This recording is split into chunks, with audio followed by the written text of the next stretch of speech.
Hello everyone and welcome back. So in this session we're going to go through the rest of the load balancing methods which are considered dynamic load balancing. So means the decision of load balancing will change based on some factors.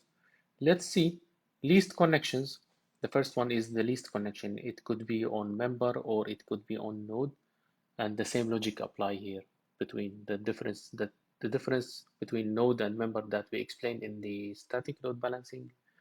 The same logic apply here. So let's talk about the least connections. The concept of least connections is, as the name imply, when we have like three members of the pool, we get new request, we look at the three members, we look at the current active connections, which member has the lowest number of active connections right now. If member 1 has 10, member 2 has 11, member 3 has 5, so we send it to member 3. We send always to the pool member which has the lowest number of active connections. If we're doing least connection node, we look at the node level. So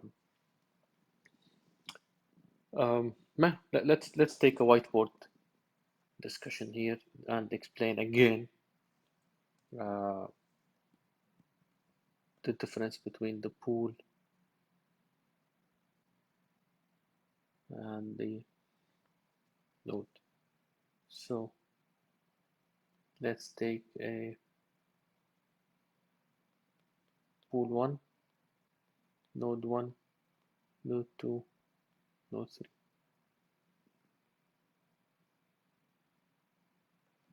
This is node 3 and this is node 4.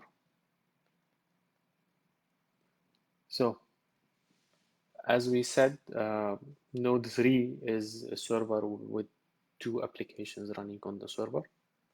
So if currently at this moment we have 10 connections,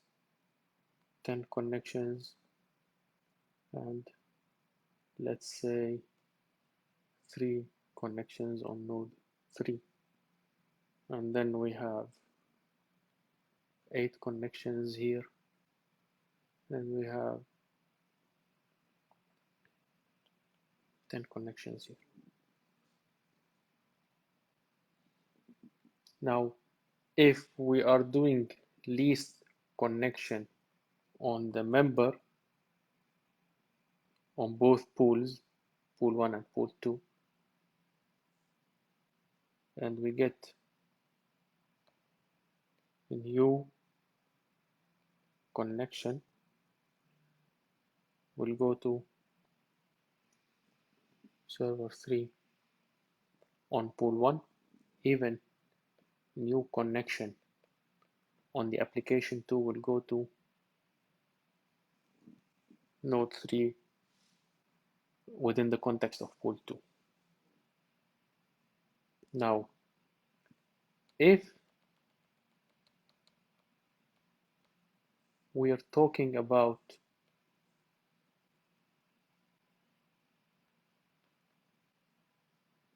least connection node level, a new connection coming on pool 1, 10, 10, 3, but for the load balancing we're considering node. So we look at the same node in a different pool, 8 plus 3, 11. So we send the connection to node 2 or node 1.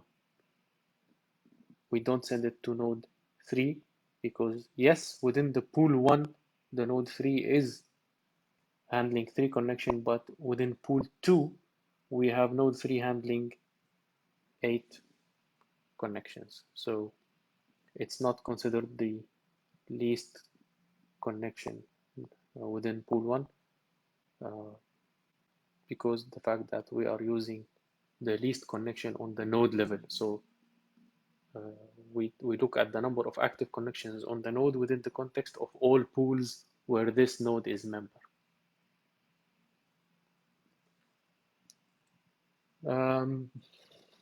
That's it for the least connections. Least sessions, it's only on the level of the pool member. It doesn't apply to the node. It requires layer 4 to layer 7 because, as we said, concept session here, we're talking about number of transactions.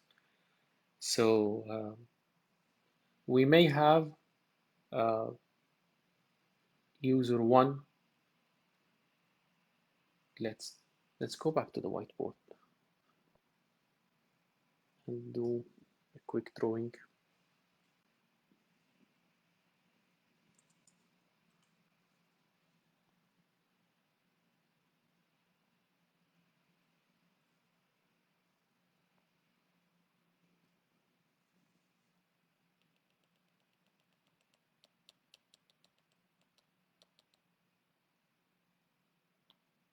We don't need pool 2. Let's focus on pool 1. So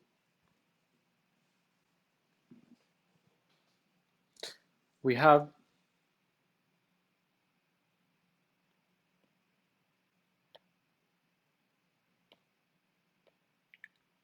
connections 10 on node 1, 10 on node 2, 3 on node 3. But user 1, who is having a connection to node 3, within that connection, he's having like 15 sessions or transactions, depending on the application. So if we choose our load balancing algorithm is least sessions,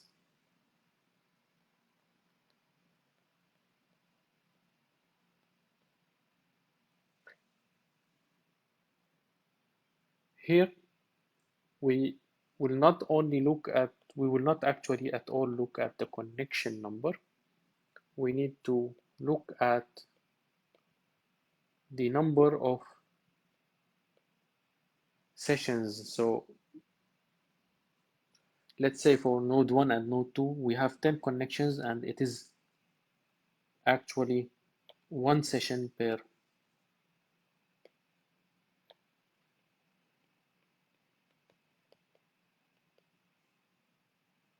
Here we have 3 connections, but one of them 15, so the total is 17 connection.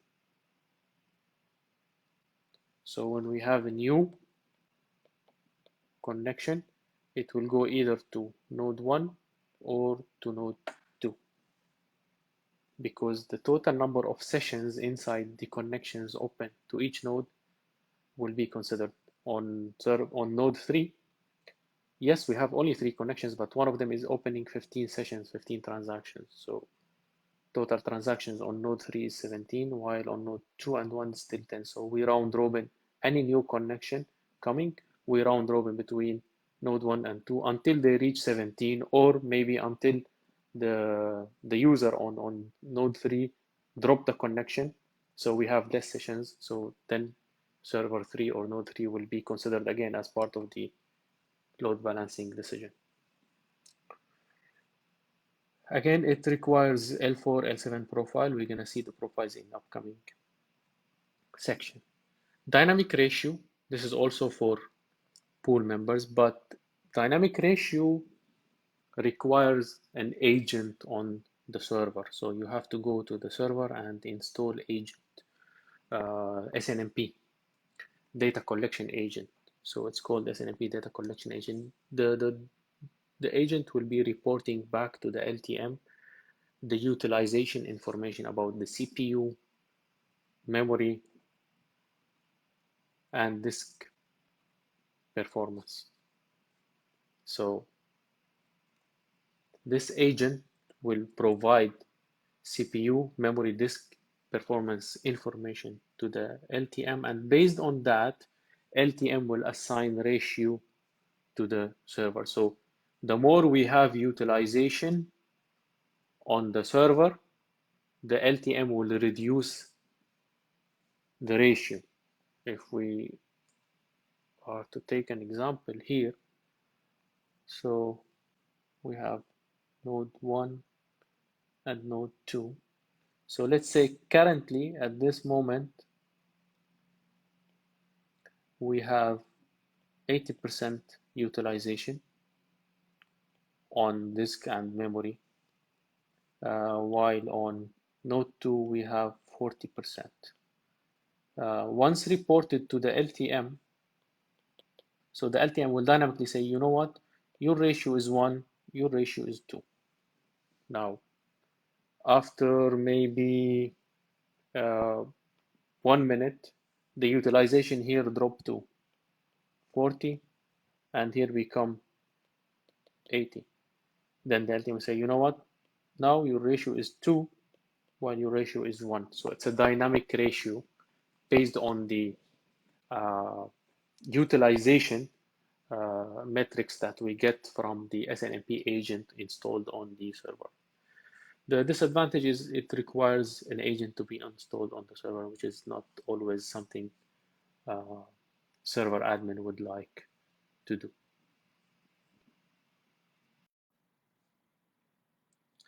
The next algorithms that we're gonna look at, which is still dynamic load balancing algorithms. We have seen the static, and the remaining all are dynamic. So we have the ratio least connection. So we have two aspects of this. We have a ratio that we configure, but we also have the aspect of least connections. So it could be ratio member or ratio node, as we have seen previously. When it comes to connection, it can be member or node. Now, if we take the example, we have server 1, 2, and 3. So we configured the ratio on server 1 to be 10, 2 and 3 to be 30, because we know that the hardware resources of server 2 and 3 are much better than server 1, almost 3 times. So we expect that server 2 and 3, they can handle 3 times the number of connection that server 1 can handle. So we put a ratio 10, 30, 30.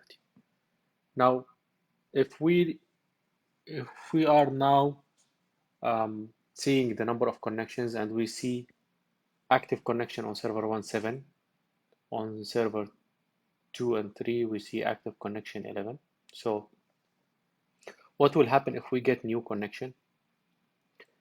Actually, because server 1 is 7, we should expect that server 2 and 3 reach 21, 3 times server 1.